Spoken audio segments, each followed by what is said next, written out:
Well, let's go ahead and get started with our goats of the week. Jordan, I'll let you go first, since I'm noticing that you only have one supposedly. Yes, I do. Only one, because, like I said, we're talking a lot about college basketball. So I have a lot of other goats. I'm trying to suppress myself. Um, but my goat is March Madness is back. That's just as simple as that. It's the best time of the year. From that last week of February, where you have all the end of the regular season rivalry games. The Duke Carolina game in Cameron was awesome, even though Carolina lost. But then you go into the conference tournaments. You have the mid majors. A lot of the mid majors have already played. Some of them are finishing up today. And then we've got the ACC finishing up today. The Big Ten played last week, but March Madness. I mean, you come. I mean, I get off work, I come home, and there's a game on, and there's a game on until about 2 a.m. What's it like to have cable?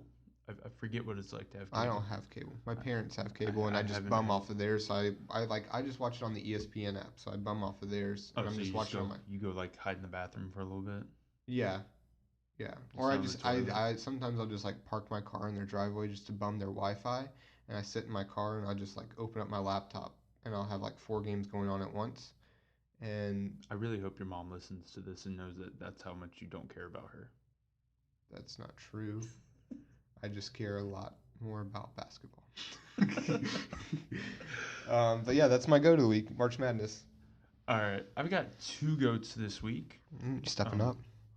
yeah, I'm trying. I'm trying my best. Okay. I mean, when I saw that you only had one goat, Mm-hmm. even though you talked for like the first 5 minutes about that goat, Mm-hmm. even though we're gonna probably spend the next like Very 30 worthy. minutes talking about that goat, Yeah, it's very worthy.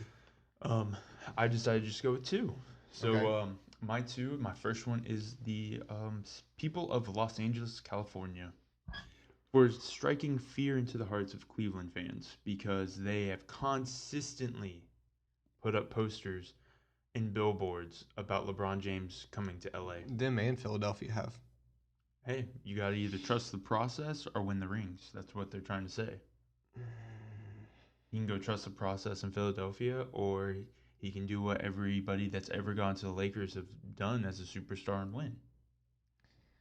Or he can stay in Cleveland and not make the city of Cleveland literally self destruct. Because if he leaves again, people try to convince me that, oh no, the fans won't be mad because you won him a title. I call BS. Yeah, It's going to that's be worse BS. than the first time. I think so too. Like they thought it was bad, like when they ripped down the big Poster. poster off Yeah. of that one building. This time instead, the people of Cleveland will just set the poster on fire. They don't even care I if the building burns down. It'll be interesting to see. I don't necessarily want to see him leave Cleveland. I think that will destroy his legacy. As far as GOAT talk, I think that would kind of destroy GOAT talk a little bit because he's just jumping ship so he can win Well, more to me, he rings. then becomes a mercenary. Yeah, Like pretty much. Kobe didn't do that, and Michael never did that. Yeah. Like Michael left, retired, and then came back and played on literally probably the crappiest team in the NBA. Well, he played on the team that he was the assistant GM for before he Yeah, came out of retirement. So that's why he played for Washington. But I mean, I would rather see him stay in Cleveland and stick it out to the end. I don't think it matters if he goes to Los Angeles because I still don't think Los Angeles can win a ring with Houston as good as they are and with Golden State as good as they are. Even with LeBron, I don't think they can win a ring. If no, they got LeBron and Paul George, now that's different. that is true. Even, but I don't think they could even keep the core that they had if LeBron went over there. I mean, they'd probably have to get rid of Julius Randle. Oh, they'd Um, have to, but there's maybe, probably, I think Julius Randle wants to leave to begin with. I don't know. I Like mean, it's one of those things like nobody knows because we don't know him personally, but at the same time, there just comes out a lot of reports about Julius Randle potentially being traded, yeah. and just if I was Julius Randle, I wouldn't want to be in for the Lakers anymore. Why? Well, I mean, they're a young team. They're a good team. I mean, if they But keep how the, would you feel if you're the dude who's always being talked about being traded?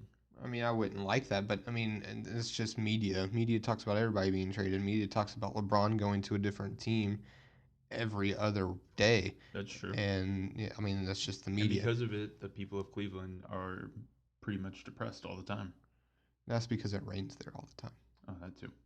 All right, my second goat, going back to what Jordan said about the Rockets, is Drake Mm-hmm. because he called out the during the Raptors game last night that the Raptors would snap the Rockets' 17-game win streak. And they did. They did. It was Drake night, actually. Yeah. Like, if I was a professional rapper, I would want to have a night named after me. Yeah, it was Drake night, and he turned that into Toronto night and basically celebrated every Toronto sports team that there is. Good. So, do you think on Drake night, just on Drake night, the Toronto Raptors should let Drake play at least 5 minutes in the game? No, but I think they should let him warm up with the team. Ooh. Just do layup lines. Yeah, I like that. Yeah. Just do layup lines. Don't let him shoot because we've already seen that he can't shoot. No, that's exactly what I want to see him do. I want to see him shoot.